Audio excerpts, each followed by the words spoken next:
1996년 세계 최초로 복제양 돌리를 탄생시킨 키스 캠벨.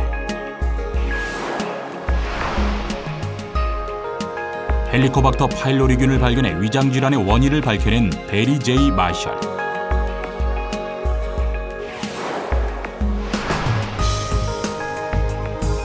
체외 수정 기술을 개발해 불임 치료의 길을 열었던 로버트 에드워즈.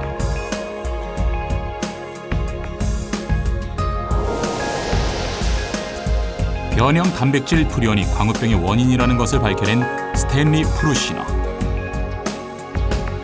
전설입니다. 우리나라 생명과학의 발전, 기초과학의 발전에 시발을 거신. 조한규 회장님이 안 계셨으면 지금 이 자리에 바이오라고 하는 게 있을 수가 없었고, 한국 과학의 토대를 세우셨고 난자 성숙 분야에서 뚜렷한 업적을 세우신 그런 분이십니다.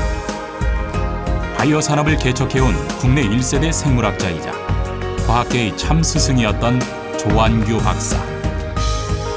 은퇴를 모르는 87세 현역 과학자로 바이오 산업을 꽃피운 선구자로 한국 과학 발전의 기적을 견인했던 과학계의 대부, 그가 바로 조한규다.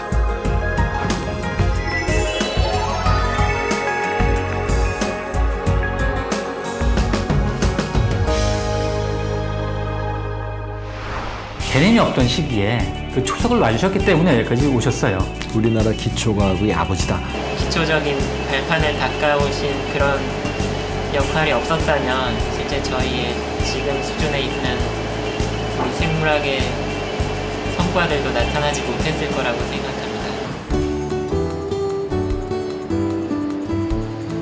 서울대학교 연구공원에 위치한 국제백신연구소.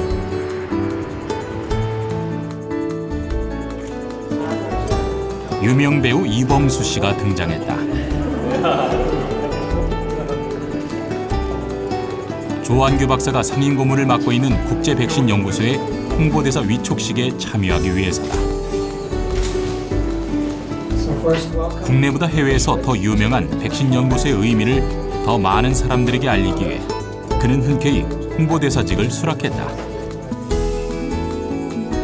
IVI 국제백신연구소는 대한민국에 본부를 둔 최초의 국제기구로 개발도상국 아이들의 질병 예방을 위해 백신을 연구 개발하는 기관이다.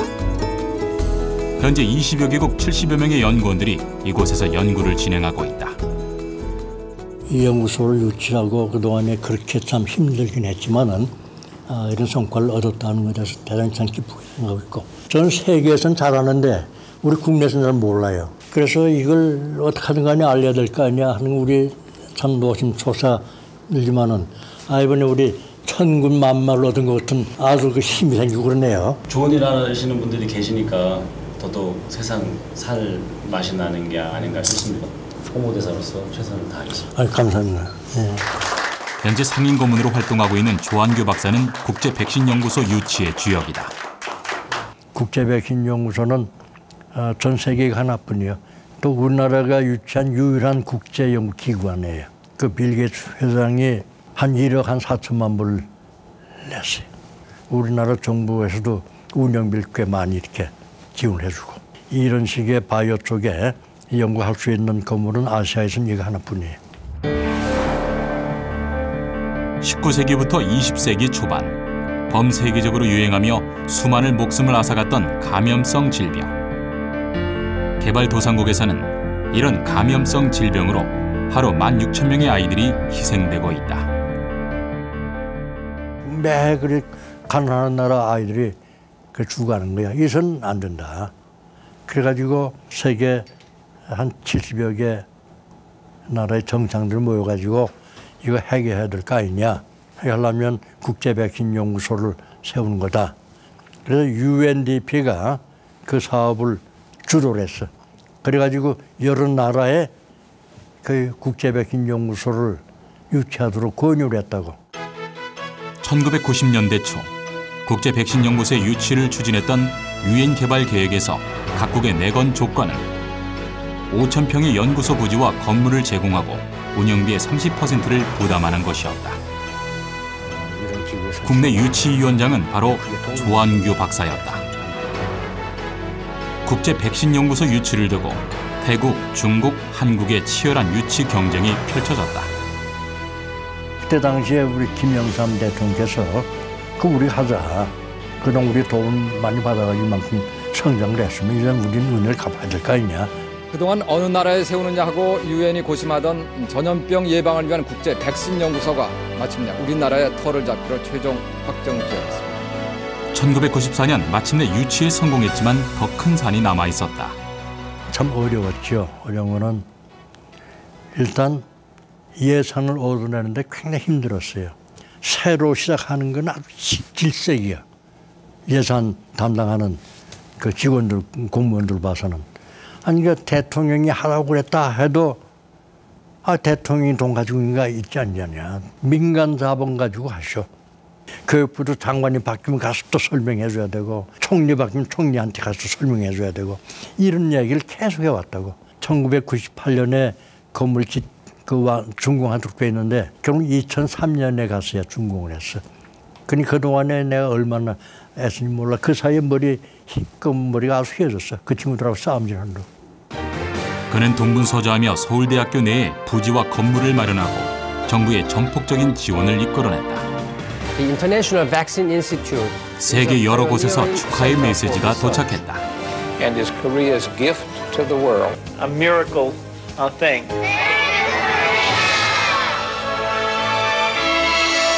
땡큐 코리아. 유엔의 원조를 받던 작은 나라 한국이 이제는 다른 나라를 돕는 국제기구의 본부로 세계를 향해 뻗어나가는 순간이었다. 대단한 일이라고 생각합니다. 그게 이제 아마 우리나라 선진국으로 가는 첫 번째 신호탄이 아니었을까 생각하는데요. 조한규 회장님의 영향력이라든가 처음에 추진력은 그분이 아니셨으면 여기까지 오지 않았을 겁니다. 백신 연구소를 설립을 하시고 그것을 위해서 지금까지도 일을 하시는 걸 보면 정말로 대단하신 분이십니다. 그런 국제백신연구소 본부가 한국에 지금 있다고. 그 얼마나 참 좋아요. 보람이고 자랑스럽고. 그는 이제 더 많은 사람들에게 이곳을 알리기 위해 힘쓰고 있다. 행사가 끝나기도 전에 서둘러 행사장을 나서는 조한규 박사. 회의 안 끝나셨는데 어디 가시는 거예요? 저 과총에 11시부터 뭐 있는데 여기 나가야 되는데 여기 붙들어가지고서 나가지 못했거든. 아이고. 그는 백신 연구소 외에도 과학계와 관련된 수많은 활동들로 늘 바쁘다. 그럼에도 짬을 내어 포럼에 참여하는 이유는 따로 있다. 과학기술 발전 먼저 내 관심사니까 그 젊은 사람들 어떤 생각 갖고 있는 건지 뭘 하려고 하는 거냐 하는 거는 알고 싶은 생각이 있거든. 그렇게 하는 거지. 과학계 원로인 그는 행사장에서 모르는 사람이 없을 정도로 유명 인사다.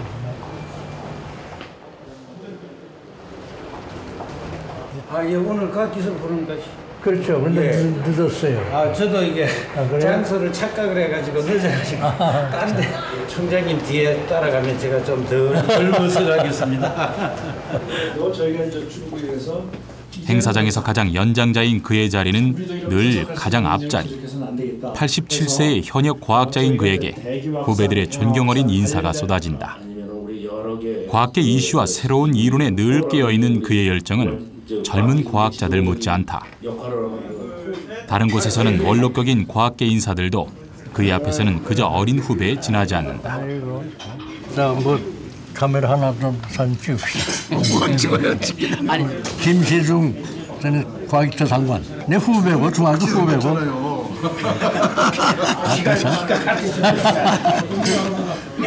그러면 얼마 정도 알고 지내신 거예요 지금? 한 50년 됐지. 50년 됐지. 10년이나 60년. 이야말로 많은 때부터. 아니 과학자이면서 교육자이시잖아. 그 두 개를 겸비한 분이 그렇게 드물지 우리나라에서. 서울대 총장과 교육부 장관을 역임하고 바이오협회를 창설한 조한규 박사는 과학계의 살아있는 전설이다. 조한규 하면 바이오, 정신적인 지주라고 보시면 됩니다. 우리나라 생명과학의 발전, 기초과학의 발전에 시발을 거신 한국 현대 생물학의 아버지. 뛰어난 과학자로서 기초과학 발전의 토대를 마련하고 훌륭한 교육자로서 우수한 과학 인재들을 양성해왔던 조완규 박사. 한국이 과학기술의 빠른 성장과 혁신적인 연구 성과를 탄생시킬 수 있었던 배경에는 연구시설 마련과 과학교육 지원 등으로 과학 인프라를 세계적 수준으로 끌어올렸던 그의 노력이 있었다. 그 결과로 과학기술 혁신 역량 기술 8위, 국제과학올림피아드 3년 연속 1위를 하는 쾌거를 이룩하였다.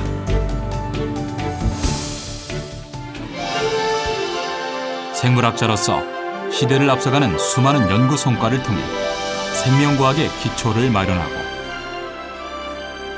이를 후학들에게 물려주었던 조완규 박사.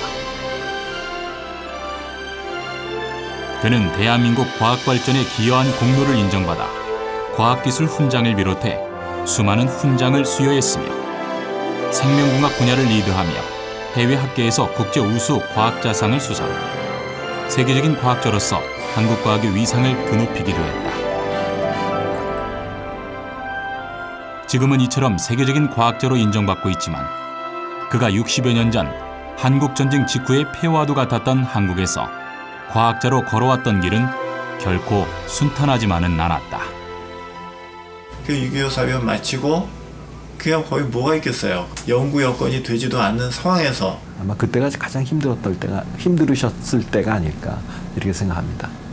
그 시절에 정말로 기반이 아무것도 없는 상황 하에서 많은 논문들을 내시고 우리나라의 생물학의 대가로 크신 많은 제자분들을 키워내셨다는 거에 있어서 매우 존경스럽게 생각하고요. 1억 불 수출을 달성한 지 10여 년 만에 100억 불 고지를 점령한 1970년대는 우리 경제의 도약을 실감케 해준 시기였습니다. 1970, 80년대 산업화 시대. 경제 성장만이 전 국민의 유일한 목표이던 시절에도 그는 생명공학 연구에 몰두하며 과학 강국이라는 더 먼 미래를 내다봤다. 우리나라 유전공학이 뭐냐는 건 이제 한참 이렇게 소개가 되고 이제 그럴 때죠. 근데 그 분야에 연구하거나 관심 있는 학자들을 우리나라에 별로 없었어요. 전체 나라를 통해 가지고 모아보니까 17분이야. 그 17분 가지고 유전공학술 협의회를 만들었어. 그때가 시초야.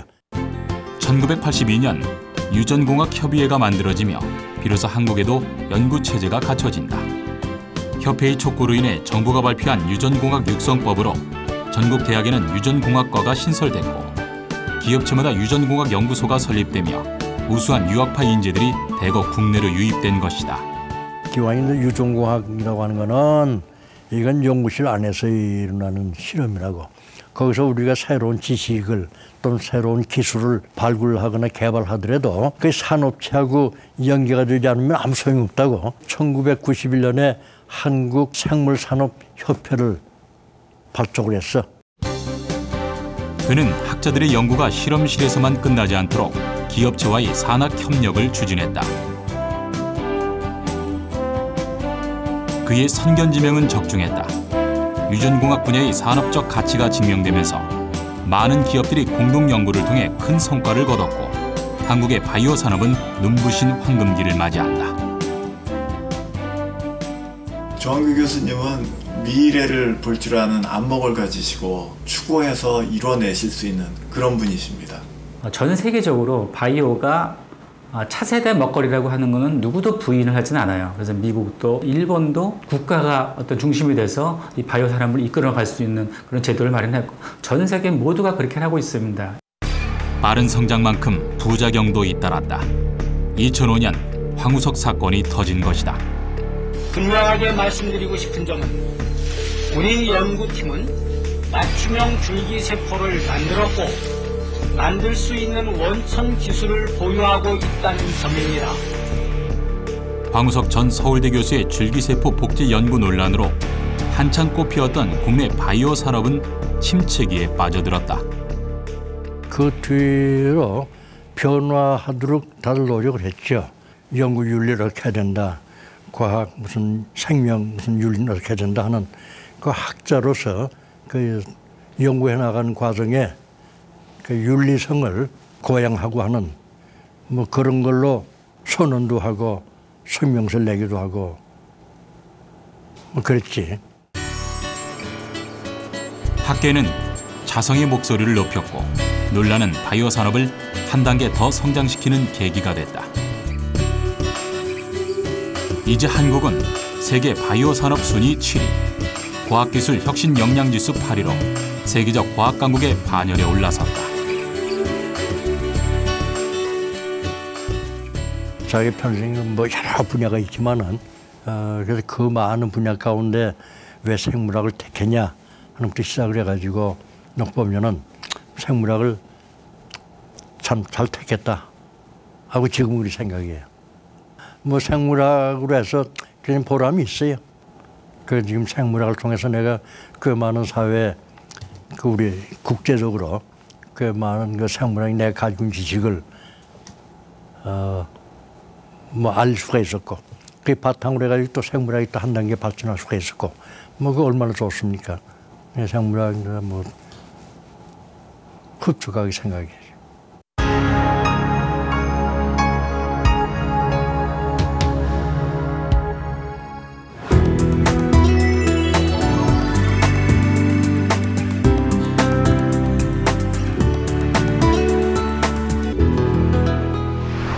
장만하시는 분, 총리하는 분 그런 분야에서 흔치 않은 경우라고 저는 생각돼요. 부드럽고 훌륭한 그런 인품을 가진 분으로 기억을 하고 있습니다. 존경하고 닮고 싶은 그런 분이십니다. 서울 서초구에 위치한 조한규 박사의 자택. 그가 이른 아침부터 편한 차림으로 집을 나선다. 30년이 넘도록 그는 하루도 빠짐없이 운동을 하고 있다. 그 전에 이제 뭐 연구하고 강의하고 뭐 너무 쓰고 하려면은 스트레스를 많이 받거든. 그래서 내가 10일 이상 교양을 알았어. 그 1962년, 63년 그때지. 그래서 이래선 안 되겠다 해가지고 이제 몸을 내가 이제 다스려야지 하는 생각을 갖게 된 거지. 60여 년 한 길을 걸어올 수 있었던 비결은 꾸준한 건강관리다. 87세의 나이에도 쉴 틈 없는 일정을 소화하고 있는 그는 젊은 시절 못지않은 체력을 자랑한다. 1928년 일제시대 황해도 재령에서 7남매 중 장남으로 태어난 조한규 박사.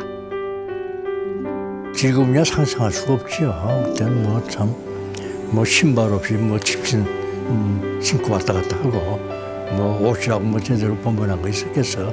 결국 일본 식민지 생활이니까 뭐 한국말은 안 되고 일본어를 가르치고 일본 역사를 가르치고 그러니까 한국 사람들을 일본인으로 만들어낸다고 무슨 애를 썼는 거지. 일제 치하에서는 제대로 된 교육조차 받을 수 없었고 학업에 대한 열정은 높아져만 갔다. 중학교 친구 둘하고 같이 해서 자출하면서 무슨 뭐 고무신 장사도 해보고 신문 배달도 하고 뭐 시골에 가지고 가을이 되면 감을 한 푸대 사다가서는 갖다 팔아보기도 하고 뭐 이런 식인 고학을 하면서 학교를 다녔어요. 고학을 하며 학업을 이어나간 끝에 그는 1948년 서울대학교 물리대에 입학한다. 책 꽤 많이 읽었습니다 그 당시에. 그런데 그 중에 가장 날 끌게 한 거가 파벌 곤충기라고 있어. 그 곤충기가 있는 곤충기를 읽으면서 그 생명의 참 신기함을 느끼게 되는 거지. 근데 그런 거가 이제 한 게 동기가 돼가지고 그래서 화학에 가지 못할 바엔 생물학 쪽을 하자. 그를 생물학의 길로 이끌었던 것은 한 권의 책이었다. 하지만 할 수 있는 활동이라곤 곤충 채집 정도가 전부일 정도로 대학 내 연구시설은 열악했다.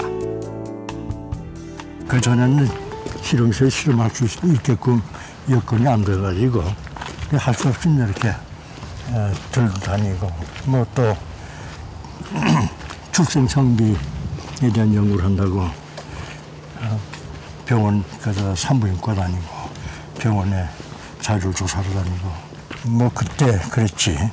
6월 25일 새벽 4시 북한 한군은 1950년 그가 3학년이 되던 해에는 6.25 전쟁까지 터졌다. 북쪽에서 시작된 보성은 점점 학교에 가까워졌다. 그토록 꿈꾸던 학업도 채 마치지 못한 채 그는 기약 없는 피난길에 올라야 했다.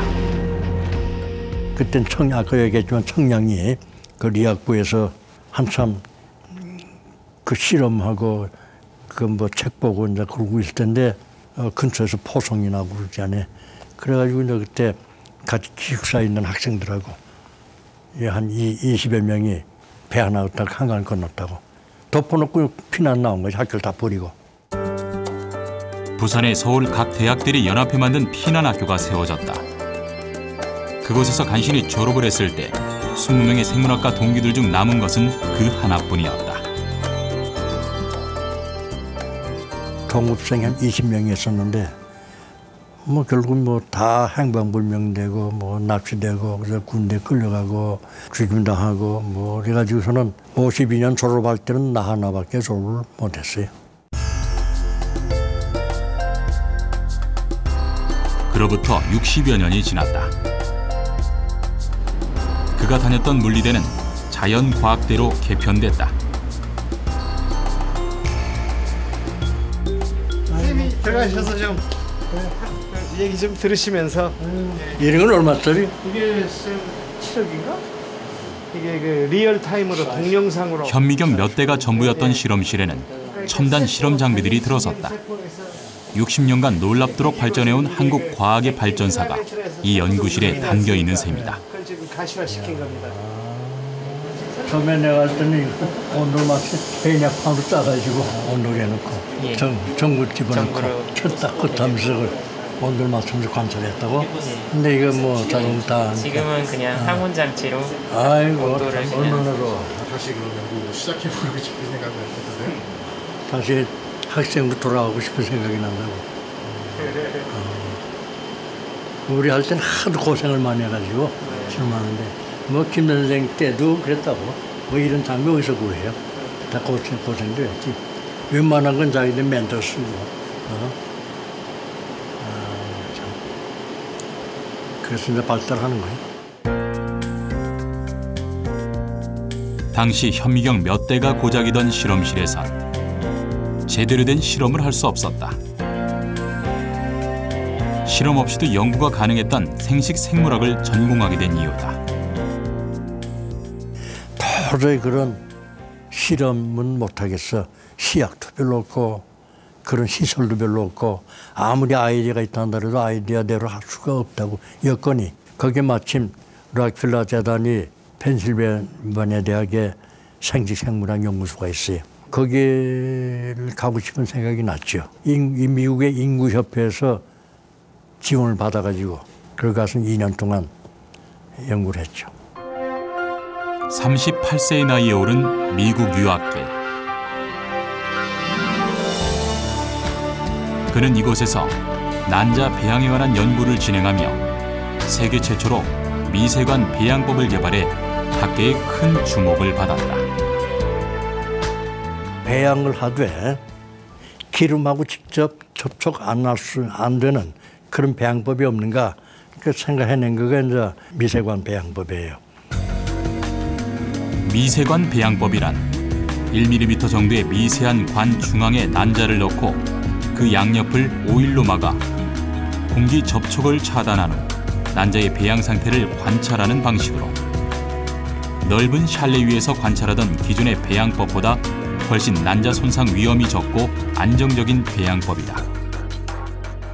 좀 신경 써야 돼. 줄렁줄렁 하니까 배양이 자꾸 흘러나오고 그러지 않아요? 하니까 어디 장거리 이동을 할 수가 없다고. 근데 유리관 요거는 그거 가지고 이동을 한다고, 장기가. 그래서 내가 캠브리지에 있을 때 그걸 실제로 그 안에다가선 그 수정 직후에 그 난자를 집어넣고 여기다 묶어가지고 그는 캠브리지에서 에딘버러까지 갔다고. 그는 이 방법을 발표하기 위해 직접 미세관 배양 중인 난자를 품고 비행기를 탔다. 그의 체온으로 안정적으로 배양된 난자가 에든버러에서 공개됐을 때 영국인들은 열광했고 미세관 배양법은 영국 학술지에 실리며 극찬을 받았다. 대단한 방법이죠. 왜냐하면 가슴에다 딱 품고 비행기 타고 상당히 먼 거리까지 이동을 할 수 있으니까요. 그 사이에 그러니까 수정란은 또 2세포기로 4세포기 이렇게 발생도 하고요. 온도가 체온이니까 아주 간단한 거죠. 그럼에도 불구하고 상당히 기묘하고 유용했다고 그래요. 그가 당시 연구했던 140여 편의 생식 생물학 관련 논문들은 현재 세계 최초로 손꼽히는 한국의 배아줄기 세포 연구의 토대가 된다.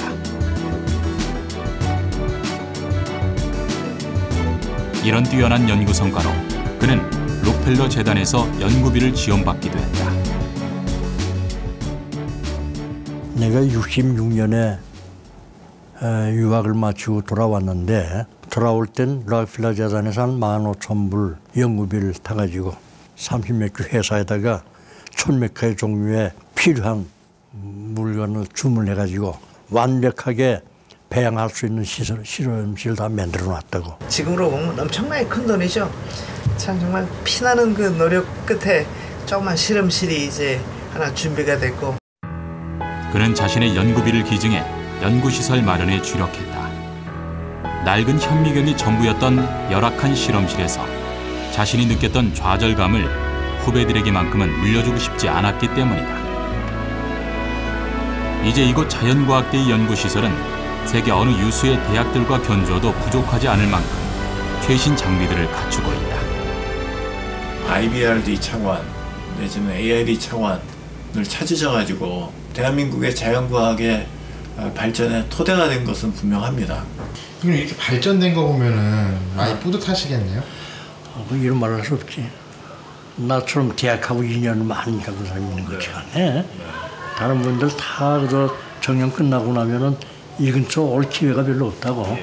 나는 구내에 내 사무실 있어가지고 아니 그 언제든지 여기 와서 왔다 갔다 하니까 그 뭐 서울대학의 땅을 내 대학 예과 때부터 시작한다면 키운다면 아마 한 60년 이상 서울대학 땅을 받고 살고 있다고요. 귀국 후 첫 자연대학장을 역임했던 그에게 새로 부임한 학장이 찾아왔다. 제가 사실은 선생님께서 자연대 학장하실 때 제가 학생이었습니다. 아, 학생이었을 때? 네, 학부생이었습니다. 네, 그래서 안 그래도 선생님께서 초대 자연과학대 학장님이신데 학장님이 어떻게 되겠냐 그래서 그리고 제가 조교수 발령 받을 때 선생님 총장이셨습니다. 아, 그랬어? 네. 잘 됐네요. 당시 그는 교육의 질을 높이기 위해 차관으로 연구 재원을 마련하고 교수 공채를 최초로 도입했다. 30개 티오를 가지고 교수를 뽑는데 내가 이제 공개 모집을 시작을 했어요. 공채가 그때 처음 시작했어. 공채를 하는데 정말 그 참 fe하게 했다고. 근데 사실은 뭐 과학과 하시지만 지금 과학과 이제 뭐 정말 요새 국제적인 수준이 좋다고 생각하는데 이제 공채하니까 이제 결국은 서울대학 자체가 공채 시작을 합니다. 서울대학 하니까 이제 결국은 전국 대학들 뭐 공채 시작을 하고. 저희가 그 직접적인 수혜자인데요. 아, 수혜자야. 네, 저희가 강의 들을 때 전부 다 공채로 들어오시는 교수님들한테 강의를 들었습니다. 그래서 뭐 강의 수준이 뭐 미국의 여러 대학 못지않게 굉장히 높았습니다. 그렇죠. 남이 늘 하는 거 분야 쫓아서 해봤댔죠. 선생님 뿌리신 그 씨앗 때문에 이렇게 다 열매를 맺고 있습니다. 그래. 여기 나와가지고 요새 당시에는 이건 정말로 혁신적인 아이디어였습니다. 그것을 처음 시작하신 분이죠. 그러니까 공채로 교수를 뽑는 것이 조원규 교수님으로부터 시작돼서 대한민국에서는 전부 교수를 공채로 뽑지 않나요? 첫 자연대학장으로서 혁신적인 시스템 개편으로 자연대의 성공적인 안착과 발전을 이끌었던 조한규 박사는 1987년 서울대학교 총장으로 취임한다. 지난 20여 년의 고도 경제 성장을 경험하는 과정에서 우리나라 대학 안에 싹트기 시작한 비판 기능은 당시 총장직은 누구도 감당하기 어려운 자리였다. 군사정권 아래 학생운동과 민주화 시위가 최고로 가열되어 있던 시절 하루가 멀다 하고 격렬한 시위가 벌어졌다.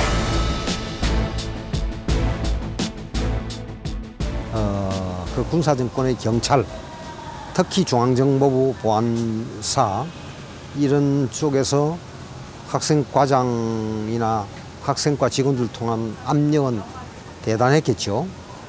학생운동을 주도하는 학생들에 대해서 정보를 요구하고 때때로는 매일매일 일어나는 동태를 파악해달라고 아마 압력을 넣었을 거고 때때로는 징계 지침을 하달하는 그런 경우도 많이 있을 겁니다. 그때 난 총장이 된 지 한 열도 안 됐는데 서울대학 도서관에 농성하고 있는 아이들 위문하러 가자. 그러면서 버스 타고 오는데 정문에서 제지당했다고. 그 수위가 뺨을 때렸다 그게. 그러니까 수위를 파면시키라. 총장이 나와서 사과문을 써라. 그래서 그게 안 되니까 결국은 그 다음날 아침에 본관 유리창 다 깨더라고. 근데 그럴 때 내 총장이 된 게 이거 이름 말할 수 없어요. 학생들의 흥분은 극에 달했고 급기야 총장실을 점거하는 사태까지 벌어졌다. 그러니까 나는 본래 대학 운영 방침이 그거니까 소통 중요한 거죠.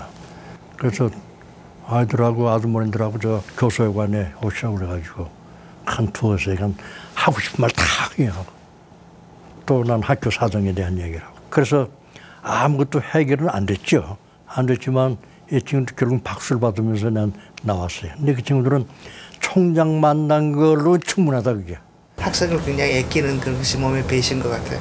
지금은 이름만 되면 다 아는 사람이라고 그러던데 전개 결국 이제 경찰한테 안 잡히기 위해서 트렁크에 태우고 빠져나가고 이런 얘기를 가끔 오셨어요. 학생운동권 출신 친구들한테도 단 한 번도 조완규 교수에 대한 원망이나 비판 나가 비난의 이야기를 한 번도 들어본 적이 없습니다. 참 특이한 경우입니다. 교수 시절에도 학생들을 각별히 아꼈던 그는 정치활동 금지 조항을 자유화하며 학생들의 편에 섰다. 그래서 학칙 가운데 대학 자율성 저해가자는 다 제외해버리고 말았다고. 대학의 분위기를 건축부터 시작을 했어. 근데 그 학생들 와서 굉장히 고마운 일이죠. 예를 들어가지고 총장 되고 나니까 한 5년 동안 1,300명 학교 제명이 됐어요.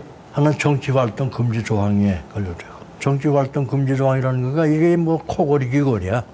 가서 어디 가서 한번 데모했다고 다 위에서부터 리스트 올라오면 총장이 사인해서 이건 안 된다고. 그 제명하는 권한은 교수에 보내라. 그렇게 했죠. 그렇게 해가지고 학교가 이제 안정이 되기 시작한 것이. 총장의 파격적인 결정에 학생들은 누그러졌고 캠퍼스는 점차 안정을 되찾았다. 학교와 학생들 간의 갈등이 가장 심했던 시절에도 3년의 총장 임기를 끝까지 완수한 그는 1992년 교육부 장관에 임명된다.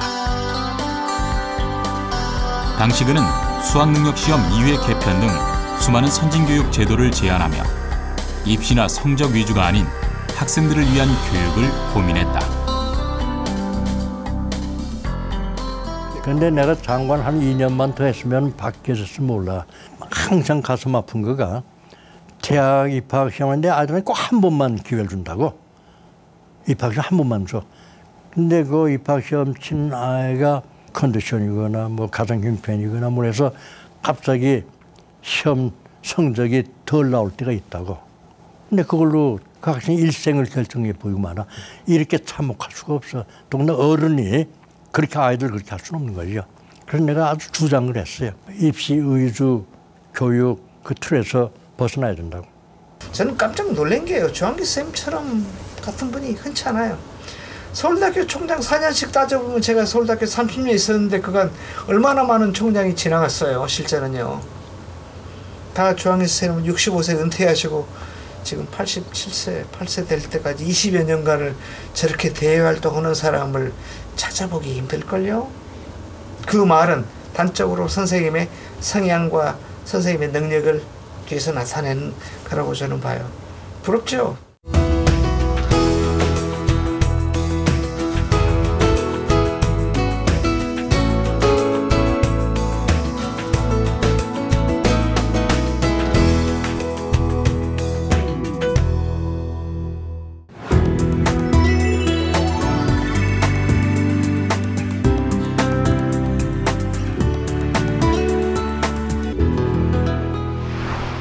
파이오니어죠. 파이오니어.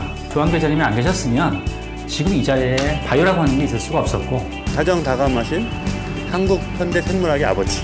드디어 우리나라가 UN 산하 국제기구를 대한민국에 처음으로 이제 만든 일을 하신 데 크게 기여를 하셨다.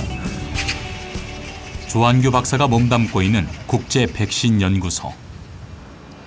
40개 회원국과 세계보건기구가 회원으로 참여하고 있으며 백신 개발과 보급을 위해 만들어진 세계 유일의 국제기구다. 저희가 예상하기로는 콜레라나 이제 장티푸스 같은 경우에는 주로 아프리카나 동남아시아, 그래서 IT 같은 경우에도 이제 주로 이제 개발도상국가에 주로 이제 공급 대상이 될 것으로 생각을 하고 있습니다. 현재는 지금 이제 거의 개발 막바지에 이른 상태고요. 조만간에 1, 2년 내로 몇 천만 명 내로 공급될 수 있을 것으로 기대를 하고 있습니다. 2011년 세계 첫 저가 콜레라 백신 개발에 성공하며 개발도상국의 질병 퇴치에 기여하고 있다.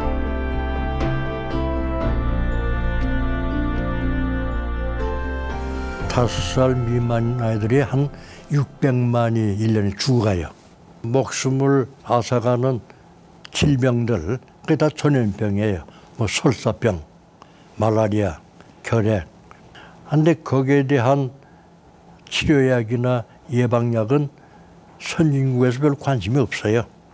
물론 채선이 안 맞으니까 안 하겠죠. 매 그래 가난한 나라 아이들이 죽어가는 거야. 1960, 70년대 전후의 한국에서 전염병으로 고통받던 길거리의 고아들이 유엔의 원조로 새 삶을 찾았다. 이제 높은 백신 가격으로 치료도 받지 못한 채 죽어가던 저개발 국가의 아이들은 한국에서 개발한 저가 백신으로 새로운 희망을 얻게 됐다. 60년, 70년대만 해도 우리나라는 콜레라, 장티푸스와 같은 전염병으로 큰 고통을 치렀고 국제사회로부터 많은 지원을 받았습니다. 이제 그 도움을 돌려주며 인류의 건강과 행복에 기여하고자 합니다. 조한규 이사장님을 비롯해서 사회적으로 존경받는 많은 분들이 후원회에 참여하고 있는 것도 큰 힘이 될 것입니다. 기존 콜레라 백신의 10분의 1도 안 되는 가격의 저가 콜레라 백신은 이미 저개발 국가에 보급되어 수많은 생명을 구했다. 유엔의 국제기구가 대한민국에 만들어졌다라고 하는 것은 굉장히 자랑스러운 일이었고 그 일을 아버님께서 주도적으로 하셨다는 거에 대해서 저는 상당히 자랑스럽게 생각합니다. 아프리카니 뭐니 이제 콜레라 질병이 많은 나라에 가서 접종을 해가지고 100만 명 아이들 이로써 생명 구해냈다 그러잖아요. 그런 걸 여기서 하고 있다고 얼마나 참 보람이 있는 얘기예요. 실제 저희 연구소에서 두 가지 백신을 개발했는데 콜레라 백신과 그리고 이제 장티푸스 백신은 저희가 직접 개발을 했고요. 그리고 이제 상용화를 앞두고 있고 기존의 콜레라 백신은 저희가 이제 상당히 고가의 백신입니다. 보통 이제 2번 맞아야 되는데 약 저희 나라 돈으로 약 5만 원 가까이 필요한데 저희가 개발한 백신은 현재 2번 맞더라도 약 3,000원이 안 되는 돈으로 맞출 수가 있고 현재 개발 중인 게 이제 한 번 맞으면 되는 백신으로 개발 중인데 이게 되면은 약 1,500원 정도에 10분의 1 정도 되는 이하 되는 가격으로 저희가 많은 분들께 아주 효율적인 백신을 공급할 수 있게 될 것 같습니다. 현재 백신 연구소 내에는 20개국 70여 명의 다국적 연구원들이 공동 연구를 통해 보다 저렴하고 효과적인 백신을 개발하고 있다.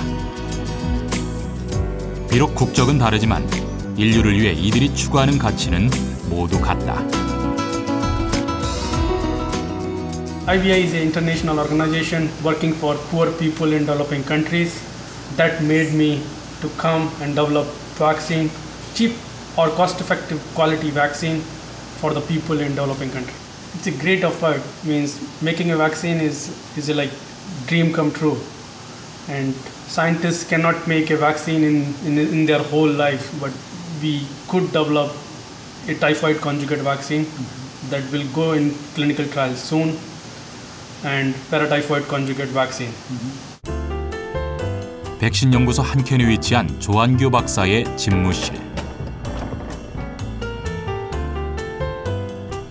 87세의 나이에도 불구하고 그는 여전히 백신 연구소에서 왕성한 활동으로 후배들의 연구를 돕고 있다. 일이 먼저다 보니 항상 뒷전이었던 가족들에 대한 미안함도 크다. 그건 너무 무관했다. 지금 생각하면 후회가 많아요. 그러니까 내가 오순도순한 가족 뭐 이렇게 그걸 하지 못했다고. 그저 뭐 일요일도 나가고 그저 토요일도 나가고 그저 실험실 나가고 연구실 나가고 하는 거가 내 생활에 이제 본래 습성이었다. 그래서 가족들하고 사이에 오순도순하는 분위기 그거는 그동안 못했어. 아주 굉장히 참 후회스럽고 미안하게 생각하고 그래. 그의 아들인 조진원 교수. 아버지의 뒤를 이어 생물학과 교수로 활동하고 있는 그는 학계에서도 인정받은 저명한 학자다. 아버지가 주말에 뭐 가족들이랑 같이 어디 뭐 놀러 간다든지 하는 거는 정말 거의 없었죠. 다 한두 번 기억납니다. 은연중에 저희 아버님께서 저한테 사람은 이렇게 살아야 돼 라는 것을 보여주신 걸 겁니다. 제가 무슨 뭐 특별히 어떤 사명감이 있어서 그런 걸 하는 게 아니고 지금까지 살아오신 걸 이렇게 바라보면 그게 자연스럽게 제 뇌에 박힌 거죠. 매 순간순간이 자랑스럽죠. 아버님이 살아오신 길을 보면 나도 그렇게 살아야 된다고 생각되고. 네. 시대를 앞서간 위대한 생물학자이자 시대의 아픔을 함께했던 참 스승이자 시대를 거슬러 모두에게 존경받는 한국 바이오 산업의 선구자. 팔순의 나이도 꺾지 못한 과학의 열정은 이제 찬란한 빛이 되어 한국 바이오 산업의 미래를 비추고 있다. 장차 인류의 그 생존을 안전하거나 풍요롭게 만들기 위한 가장 기본적인 그 기술 산업이 바로 바이오 산업이에요. 그래서 이제는 20세기, 요 다음 21세기는 바이오 사회다. 지금까지는 IT지만은 앞으로는 바이오다 하는 이유가 그래서 나옵니다.